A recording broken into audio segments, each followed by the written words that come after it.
Mama wakwaba aha GC and page so meeting at the Ajua searching. And then the day can ya ode ehwe me a mesro na wa subscribe to my channel. We are now don sa emia bell ne so ube ya notification. And sa ni say de betum ya obenye biati ana say obenye bi ahwe ewo GC and page ha.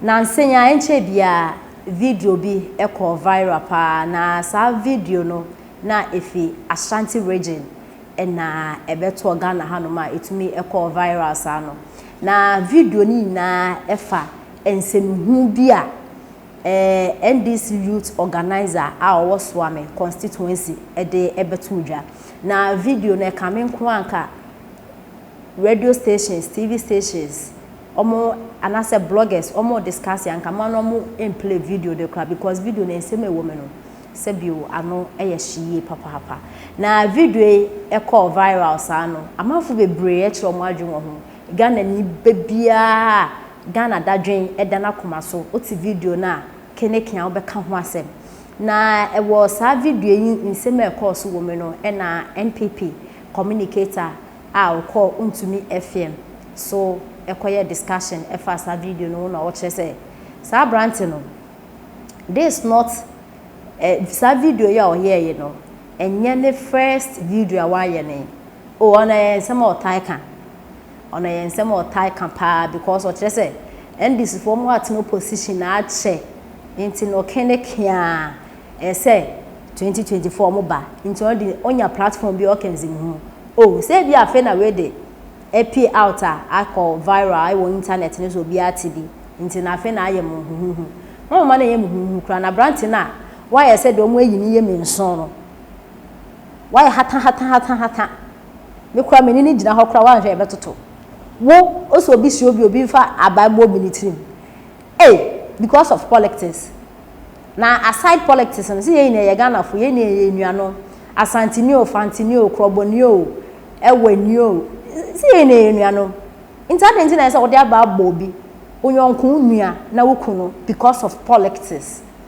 and there ya rehu wo ministers abranti waje o kan sensem mu no o di ma na NDC for bra power na omo ema no position bi na uye youth a ukogina ewiem ekoto aba esan so queen na omo bro na wanwu na wote ase na bia wonan ba bi try ana won sa ba bi try cause abranti obedi nsem hu ho on fi woda so sometimes I na me wa ha Ghana youth no ya ndwen ye ho uko social media politics ase na wo share comment as if say youth ni nya de beto aba kra bio ase ye nto aba but mana 2024 endu won share youth ni ba kwato aba but we are the same people like you complain say adwuma eni o man mu na politicians do omo yo mo afemede but any interest youth dey say ye kunye ho mo ese wankasa youth no do wankasa wabrabo e hye ho sa na wo pe bibie niya misra so man and we need to politicians so there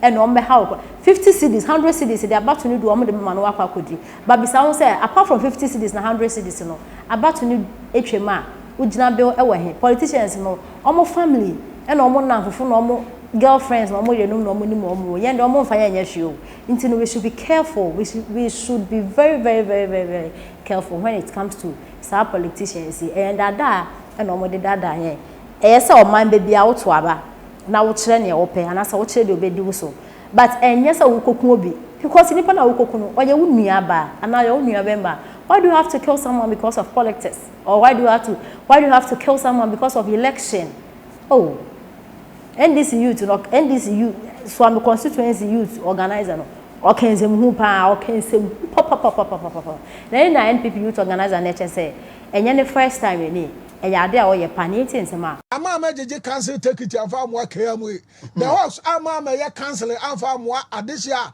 omuhia mpaibo ye de kotokure hye omunsam eyewura Joseph Yami na te sa the house we ye dimi omusuban eno na Joseph Yami di ye campaign across board Ghana ha nyina ye de to abama no enti se ukwohwe NDC national executive na akwa te se sabe huria moja anya den empa omutim ena NDC fo Ghana nyina abo mo anu do mo akogu nkran sansem wo ya Razak kan he se 2024 ye ntimi ni MPP for emfa paper enko election ti say ye beji to be there all cars as we was say this is my policy. Yes. Why about him? And when your first video, Abrante na yo, video back who share youth organizers in Ina and a woman organizers and one more casa and catch almost there. So we see people near Shinasum, not for you to me. And then they one casa can say, not just a better na plan dada. Na youth organizer, na yen organizers in society, Becca. Chama for Becca saying, Sansam no na osan jina simpios was say.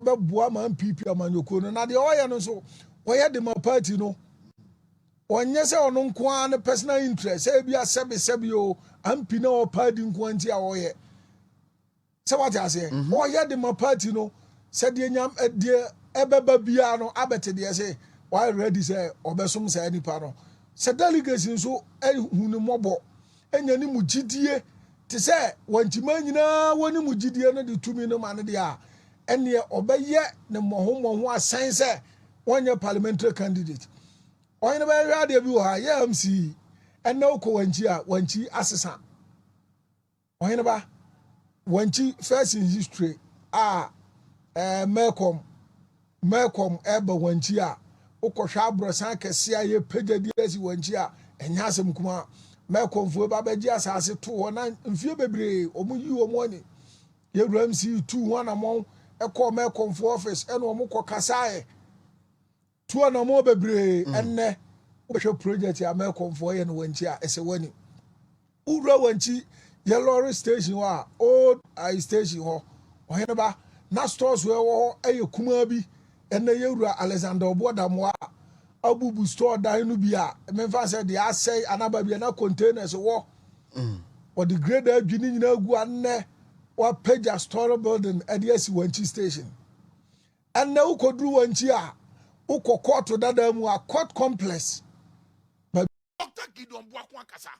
Now Dr. Gideon Buako say, or no, and someone call for comfort Dr. Muhammad Baumia. And yet Dr. Muhammad Baumia, or your special assistant, Emma Dr. Muhammad Baumia, special aid. That's right.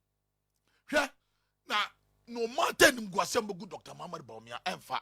Because Papa no too for Yakupan son and special. The only Moses. Nipa bako too for Yakupo in so me Ghana form Fanko Boshas and so. And I met one Moses here and so. Me patcho be Dr. Muhammad Baumia. Say Moses or this is for the Koduru baby no. O jai to yeah. And why bet was Kodano. Joshua. Joshua. I wire. Joshua. Joshua mom. Hey. Pastor Debut. So lesson ye what? Joshua. I mean Joshua. So and I shade. Hey, now the Bible so I'm a Sunday school queen in Ireland. Nana Bunsu Bible at the Hawatam Koda Dada. Guy in there.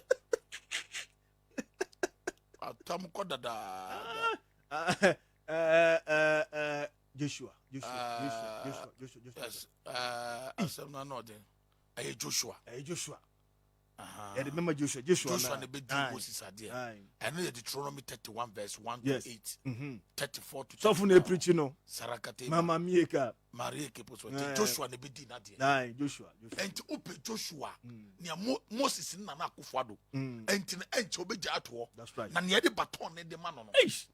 Aye, Dr. Muhammad Baumia. Na ya was what they say, Uncophobia cancer and phone in Semurity on one Casa MPP for no. Say, I, Dr. Muhammad Baumia and Sama were Kaya in 2016. I went to man yet, and yet the choir any was in the Pabia because I said, what you more. Now, San Semna Dr. Muhammad Baumia Kaya, 1 million young home for swore. Aye, Dr. Muhammad Baumia in your home for swore, and I say MPP abino. I dying and my people are banning power. I am some no can in 2016. I'm a tongue of what I'm a tongue of what Comasono. Yeah. And this is all people in Akase and someone can in 2016 went to Mania. What didn't end Yajuma? Okay. Because they are two abandoned here.